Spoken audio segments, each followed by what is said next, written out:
Today's video is all about the hamstrings, part 1. When I think about the hamstrings, images immediately come to my mind of runners, football players, and other athletes stretching their hamstrings as part of their warm-up or cool-down. Some do it to improve their athletic performance, while others are more focused on reducing the risk of injury. People like me, who have been cursed since birth with short hamstrings, are able to significantly reduce the risk of injury by getting and keeping their hamstrings flexible. If you've ever pulled a hamstring muscle, you know exactly what I mean.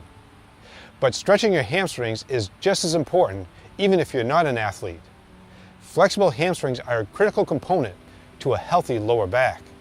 If you struggle with low back issues, then stretching your hamstrings can play a key role in reducing, even eliminating, low back pain. Hi, Dan Rioux with YouStretching.com. Your hamstrings are what I call the poor cousins to your quadriceps. While your quadriceps are 4 very large muscles on the front of your thigh, your hamstrings are 3 much smaller muscles located on the back of your thigh between your buttocks and knees.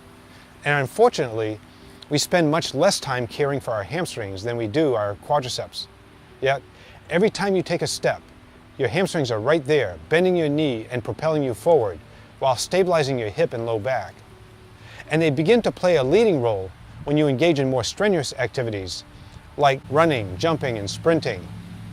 Professional athletes from a wide array of sports, from football and basketball to soccer and tennis, all understand just how critical the hamstrings are to the success of their athletic careers.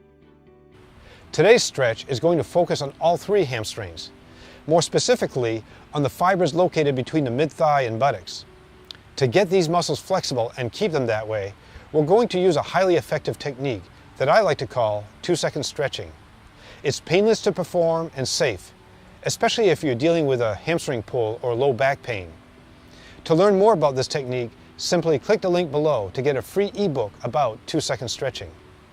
Another link below, entitled Stretching Equipment, is a video about the 2 things you'll need when stretching many of your leg muscles, namely, something comfortable to lay on that also supports your lower back, and the various straps you can use to assist with the stretches. And just in case you're interested, I'm also including an Amazon link to a strap like the one I'll be using in the demo.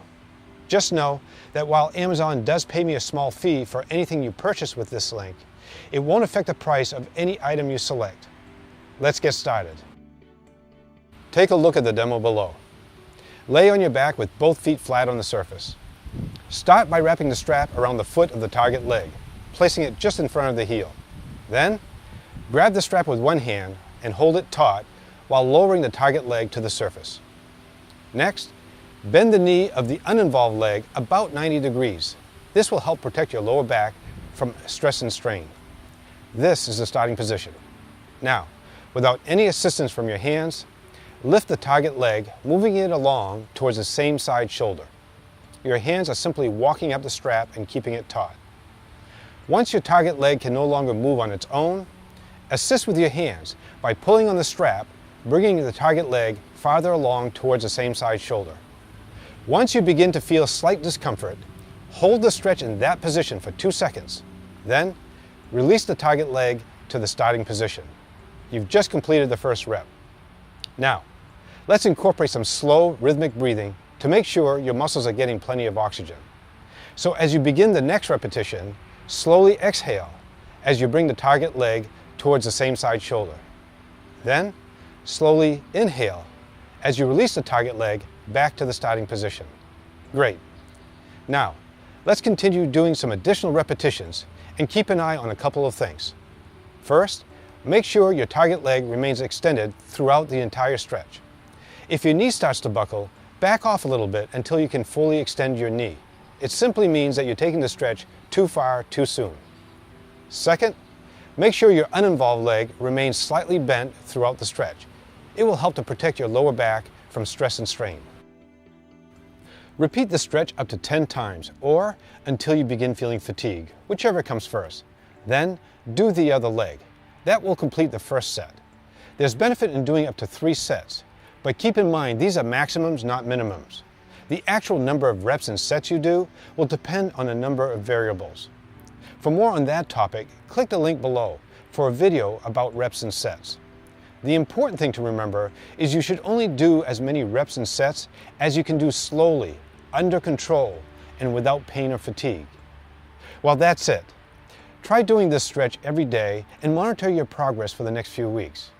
I hope to hear from you about your progress, questions you may have, issues you run into, and any suggestions you have for us. So please, leave us your comments and questions below.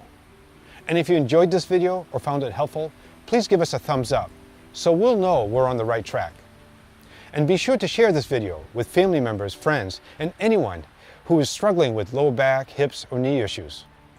Well, I'm Dan Rioux, and if you're watching this anywhere other than at youstretching.com, be sure to head over there, where we have a growing library of free videos and a free ebook about the 2-second stretching technique. And if you haven't already, be sure to sign up so we can keep you posted as new videos are released. Until next time, I hope you stay excited about living an active, pain-free lifestyle and committed to the self-care that makes it a reality.